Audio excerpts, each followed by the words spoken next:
Hi అండి, నమస్తే. నేను మీ Rama. Welcome to non stop cooking Telugu channel. ఈరోజు మన రెసిపీ చికెన్ ఫ్రై. ఈ చికెన్ ఫ్రై వంట రాలేని వాళ్ళు కూడా ఈజీగా చేసుకోవచ్చు. ఇది చాలా సింపుల్గా, టేస్టీగా, చాలా బాగుంటుంది. ఈ చికెన్ ఫ్రై కోసం మనం ముందుగా ఒక ప్యాన్ తీసుకోవాలి. ఇందులో 4 స్పూన్స్ ఆయిల్ వేయాలి. ఈ ఆయిల్ బాగా హీట్ అయ్యాక ఇందులో మనం మీడియం సైజ్ ఆనియన్స్ 3 కట్ చేసి వేసుకోవాలి. ఈ ఆనియన్స్ని బాగా చిన్నగా కట్ చేయాలి.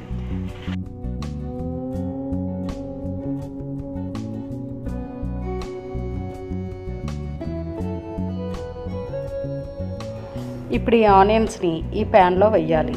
ఇది గరిటతో బాగా కలపాలి. ఇప్పుడు ఇది కొంచెం గోల్డెన్ కలర్ రావాలి.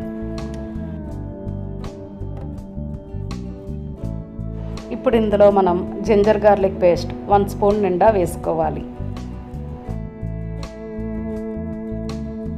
ఇక్కడ మనం ఫ్లేమ్ని మీడియంలో పెట్టాలి.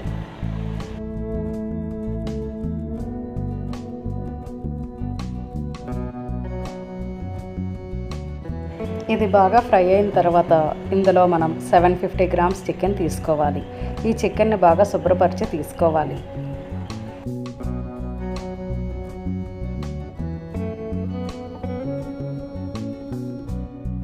ఇలా ఈ చికెన్ వేసిన తర్వాత మనం దీన్ని బాగా కలపాలి.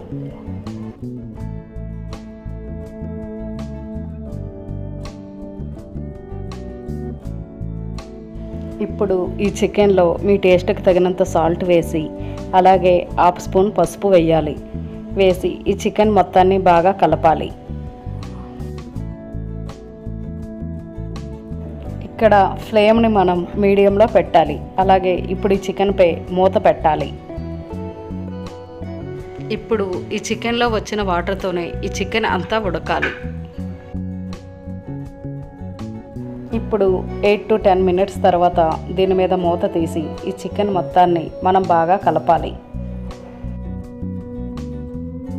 ఇప్పుడు ఇందులోకి మనం కారం 1.5 టేబుల్ స్పూన్, అలాగే ధనియాల powder 1 tablespoon, jeera powder 1/2 spoon, garam masala powder 1 spoon వేసి బాగా కలపాలి.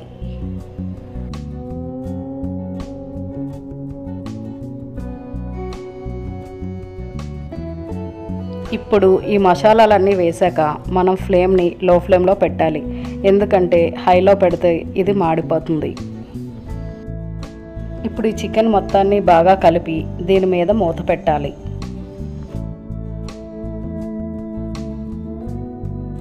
ఇప్పుడు ఒక 5 మినిట్స్ తర్వాత మనం మూత తీసి చికెన్ ఉడికిందో లేదో చెక్ చేసుకోవాలి. ఇప్పుడు చికెన్ ఉడికిన తర్వాత మనం ఇందులోని పచ్చిమిర్చి ఒక 5 నుంచి 6, అలాగే కరివేపాకు కొంచెం తీసుకోవాలి.